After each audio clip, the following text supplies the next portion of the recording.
Hi, Shep Hyken, your customer service and experience expert. And today I'm going to talk about the effects of a healthy company culture.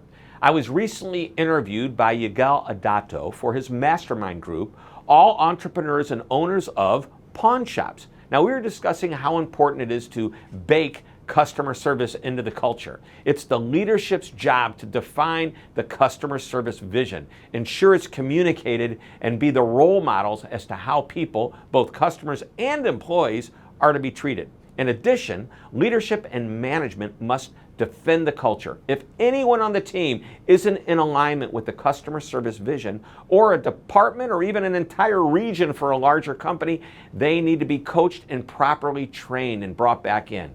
Everybody needs to be headed in the same direction and delivering a certain level of service to both internal and external customers. Very important. It's not just in the culture, it's a philosophy to be embraced by everyone in the organization. And don't think customers won't notice.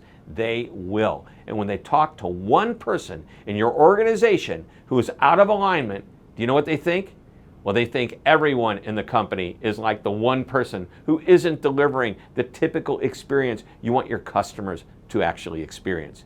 At some point, Yigal said, "So, the culture is contagious."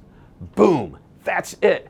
That is a great summary statement. In the best run companies, the culture is contagious by both the employees and the customers. By the way, it's also contagious in the worst run companies. It must be abundantly clear how you define customer service and experience in your organization.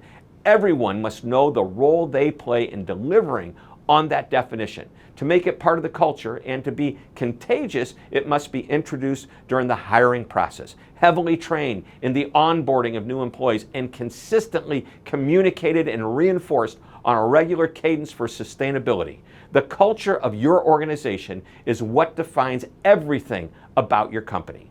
Think of some of the great recognizable brands and how they make you feel. Is it congruent with how employees act toward customers and each other? I remember the first time I stayed at a Hard Rock hotel. I was excited to stay in this hip, cool, and trendy hotel. Just like the restaurants have music, memorabilia hanging on the walls, so do the hotels. I was fascinated by the environment.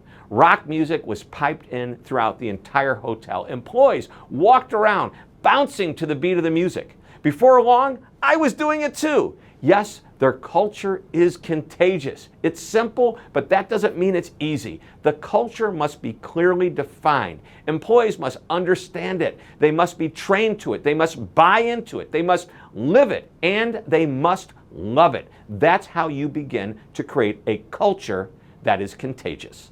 Well, I hope you enjoyed this short lesson. Thank you very much for tuning in. This is Shep Hyken reminding you to always be amazing.